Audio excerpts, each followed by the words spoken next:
Здравствуйте, дорогие туркменистанцы! Салам, хурматлы ватандашлар! Сегодня я обращаюсь к сотрудникам Либабского комитета национальной безопасности по поводу Розыгуль Балтаевой.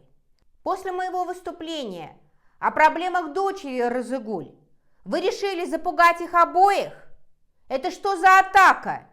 Ворвались в дом к женщине, устроили обыски, забрали их и учинили допрос, запугивая и угрожая, что Розыгуль будет сидеть якобы в психбольнице, а дочь посадят в тюрьму. Более 15 человек из различных подразделений силовых структур, включая участкового, среди бела дня пришли в дом Розыгуль и устроили обыск в доме, забрали в городской комитет полиции, допрашивали женщин, орали на них, забрали телефоны и процессор. Вы стали заставлять Розыгуль выступать по телевизору, чтобы она оговорила себя и заявила, что все, что она рассказывала об их проблемах, это все неправда?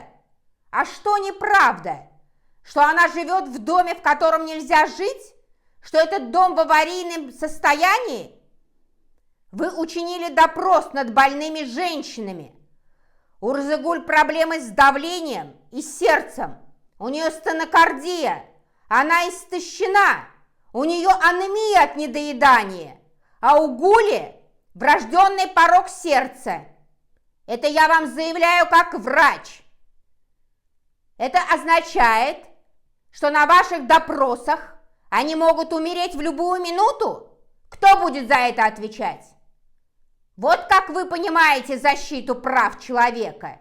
Это расправа над женщинами. Ну что же, мы так и доложим, что с приходом к власти нового президента атаки на незащищенных больных женщин усилились. Вам никто не позволит издеваться над ними. Вы поняли меня? Народ имеет право. Халкın hakkı var.